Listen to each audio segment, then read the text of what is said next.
ఎవరెవరో ఆ లిస్ట్ చూసుకుందాం. మత్తయి సువార్త 1వ అధ్యాయం.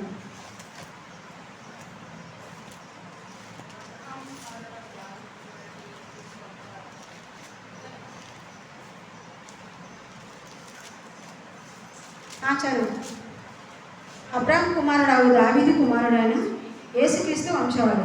అబ్రాహాము ఇస్సాకును కనెను, ఇస్సాకు యాకోబును కనెను, యాకోబు యూదాను అతని అన్నదమ్ములను కనెను. యూదా తామారునందు పేరెసును జెరహును కనెను, పేరెసు ఎస్రోమును కనెను, ఎస్రోము ఆరామును కనెను, ఆరాము అమ్మిదానాడు. వీళ్ళందరూ లిస్టు. వీళ్ళంతా యూదాకి చెందిన యూద గోత్రంలో ప్రధానులు, చాలా గొప్ప యాజకులు. కాబట్టి ఈ లిస్ట్ అంతా యూద గోత్రానికి సంబంధించిన లిస్టు. ఇందులోనే మరి పేతురు ఉంటారు, మరి కూడా ఉంటారు. అయితే అక్కడ నుండి ఇక్కడ వరకు ఈ తరాలు అబ్రహాము నుండి మరి యేసుక్రీస్తు వరకు ఎన్ని తరాలు ఉన్నాయంటే 42 తరాలు. ఎన్ని తరాలు? 42 తరాలు.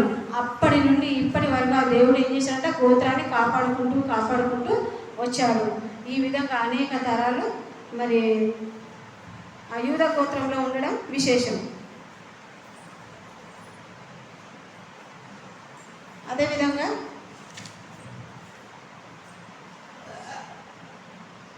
జపన్య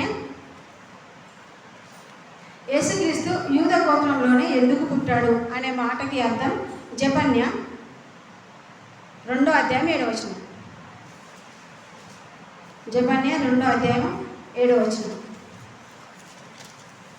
యూద గోత్రాన్ని దేవుడు ఎందుకు కాపాడాడు అనే విషయం చెప్పడానికి, అదేవిధంగా యూద గోత్రంలోనే యేసుక్రీస్తు ఎందుకు పుట్టాడు అనే మాటకి అర్థం అక్కడ ఉంటుంది. జపన్య గ్రంథం 2వ అధ్యాయం 7వ వచనం.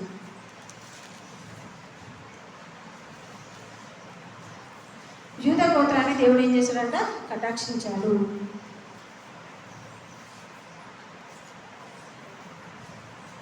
యూద గోత్రాన్ని దేవుడు ఏం చేశాడు? కటాక్షించాడు అని తెలియజేస్తున్నాను. కాబట్టి ఈ విధంగా యూద గోత్రాన్ని దేవుడు ఏం చేశాడు? కటాక్షించాడు. కటాక్షించడం వలన యూదులు యూద గోత్రంగా మరి చరిత్రకి ఎక్కింది, ప్రసిద్ధికి ఎక్కింది, బైబిల్లో గొప్పగా నిలబడింది. 2వ అధ్యాయం 7వ వచనం.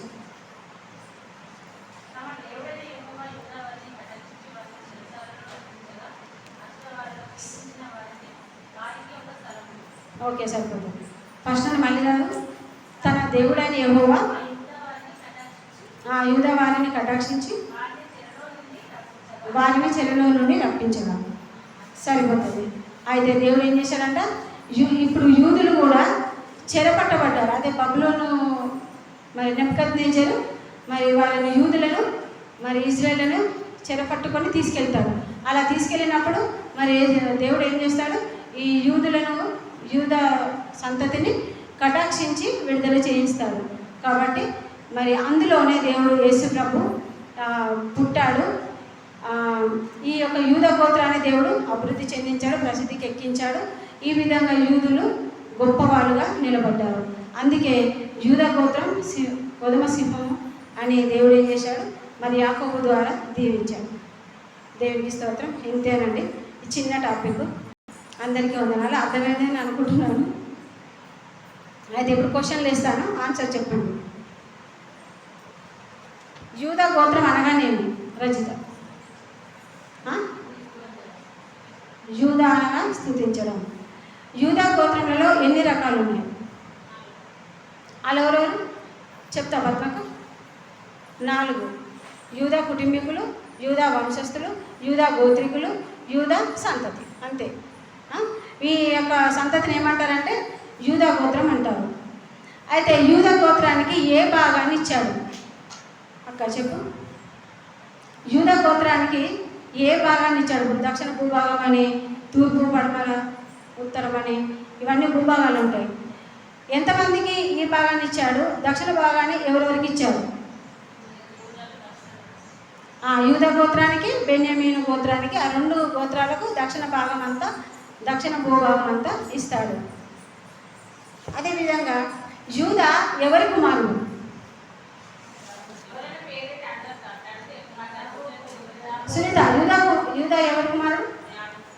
యాకోబు, అదే యాకోబుకి ఇద్దరు భార్యలు కదా, లేయా రాహేలు. ఇందులో లేయా కుమారుడా రాహేలు కుమారుడా? లేయా కుమారుడు. ఓకే. యూదాని దేవుడు ఎందుకు ఎంచుకున్నాడు? లక్ష్మక్క, యూదాని ఎందుకు దేవుడు ఎంచుకున్నాడు?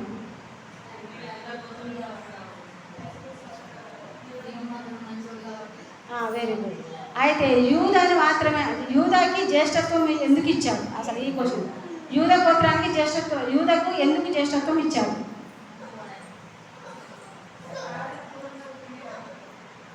అయితే రూబేను, సిమియోను, లేవి వీళ్ళు దేవునికి ఇష్టలు కాదు.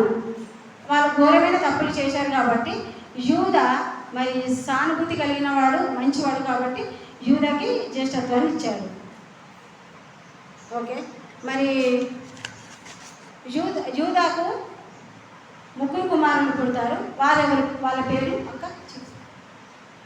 ఏరు, ఓనాను, షేల. ఎవరు? యూదా కుమారులు ముగ్గురు. ఒకరు ఏరు, ఓనాను, షేల. ఓకేనా? మరి యూదాతో తామారు ఎవరి ద్వారా పిల్లల్ని కంటుంది? అక్క. Very good. యూదా ఆయన మామయ్య ద్వారా. ఎందుకోసం మరి ఆ యూదా ద్వారా మరి పిల్లల్ని కన్నది? వంశాన్ని నిలబెట్టడం కోసం. Very good. వంశాన్ని నిలబెట్టడం కోసం. దేవుడు ఏ గోత్రాన్ని కటాక్షించాడు? అక్క, యూదా గోత్రాన్ని. ఓకేనా? సరిపోతుంది. దేవునికి స్తోత్రం. చిన్న ప్రార్థన చేసుకుందాం.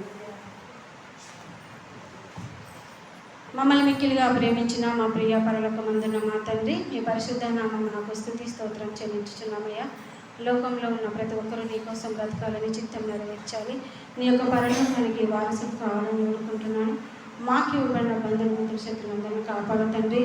అయ్యా, మరి ఎలాంటి రాజకీయ అధికారులను ఎన్నుకోవాలో మీకే తెలుసు తండ్రి. ఎవరిని ఎన్నుకుంటే మరి ఈ ప్రపంచంలో, ఈ భారతదేశము నిలబడుతుందో, సరైన పరిపాలన జరుగుతుందో వారిని నిలబెట్టమని వేడుకుంటున్నాను తండ్రి. ఏది ఏమైనా అంతా మీ చిత్తమే దేవా, మీ వందనాలు.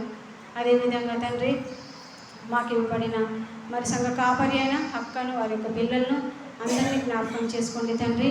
మరి అన్నయ్య ఎక్కడికి వెళ్ళి మరి మీ మాటలు తెలియజేస్తున్నాడో మంచి ఆరోగ్యాన్ని దయచేయండి, శక్తిని ఇవ్వండి తండ్రి.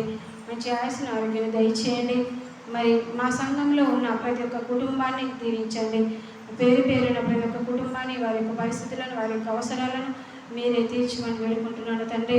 అన్నిటికంటే ముఖ్యంగా నీ యొక్క వాక్యంలో ఎదుగుతూ, నీ కోసం బ్రతుకుతూ, నీ చిత్తం నెరవేరుస్తూ నీ యొక్క పరలోకానికి వచ్చేటప్పుడు సహాయం చేయమని వేడుకుంటున్నాను. అదేవిధంగా తండ్రి, మరి నాకు కూడా తండ్రి మంచి ఆరోగ్యాన్ని దయచేయండి దేవా. మరి మరలా నొప్పి రాకుండా తండ్రి, సరైన ట్రీట్మెంట్ జరుగులాగున మీ కృపలో తండ్రి నన్ను జ్ఞాపకం చేసుకోండి. అయ్యా, నీ యొక్క వాక్యంలో నన్ను నిలబెట్టమని వేడుకుంటున్నాను. దీనించి ఆశీర్వదించమని వేడుకుంటున్నాను. మరొక వారం మాకు దయచేయమని వేడుకుంటాను. అయ్యా, ఇక్కడ నన్ను బిడ్డలందరినీ చేతికి అప్పగించుకుంటూ, నన్ను చేతికి అప్పగించుకుంటాను. ఈ కొద్ది స్థుతి ఆరాధన మీ ప్రియ కుమారుడు, మా రక్షకుడైన యేసే నామమున అడిగి వేడుకుంటున్నాను పరమ తండ్రి. ఆమేన్.